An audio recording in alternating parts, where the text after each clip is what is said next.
Why, hello there! Today we are going to be talking about rationalizing the denominator. Now this process is very simple and can be pretty much summed up as multiplying the top and the bottom of the fraction by the radical in the denominator. Now there are a few twists and turns along the way, but nothing we shouldn't be able to overcome. So, without further ado, let's get started.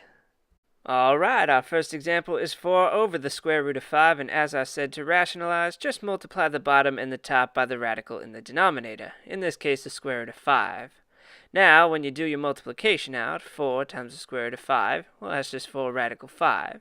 And then, when you multiply a radical times itself, you are in effect squaring it, meaning we get 5 here. So our final answer is 4 radical 5 over 5.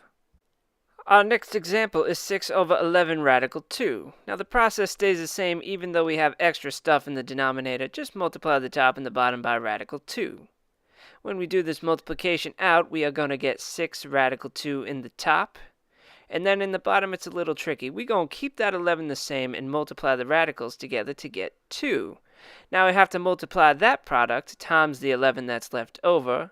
Top stays the same here, 6 radical 2, but 11 times 2, that's 22. This fraction can be simplified. Both 6 and 22 can be divided by 2, so we're going to get 3 radical 2 over 11. And that, my friends, is our final answer. Our third example is the square root of 2 over the square root of 7. Now, our procedure calls for us to multiply the top and the bottom by the radical in the denominator. So we're going to multiply times the square root of 7, not the square root of 2. Now, when you multiply two radicals together, you are in effect multiplying the radicands and putting them under a single radical. So square root of 2 times square root of 7, square root of 2 times 7. We already know what happens when we multiply a radical times itself. We just do this little cleanup multiplication here. We're going to get the square root of 14 over 7. And that, ladies and gentlemen, makes for a final answer.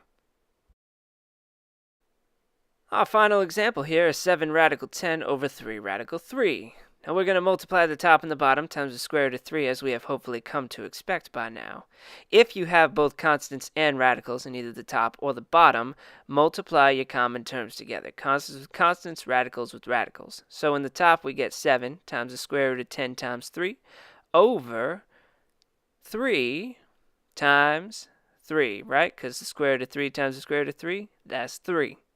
At the end of the day here, we're going to get 7 radical 30 over 9. And that's it. That's our final answer. That cannot be simplified anymore. Ain't that nice? And that's it. One thing I do want to emphasize here is that no matter what, the procedure did not change. We multiply the top and the bottom times the radical in the denominator. Another good thing to note is that a radical times itself produces just the radicand.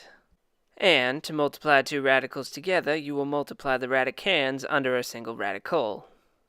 If you multiply away a radical in a denominator that has a constant, in practice what you will be doing is multiplying the constant times the radicand. Finally, make sure that your fraction cannot be simplified. If you take away the radicals and you look at just the constants and you see that you can simplify that fraction, well, that means you can simplify the fraction that you have there. And that, my friends, actually does it. Thank you for joining me, and I will see you next time.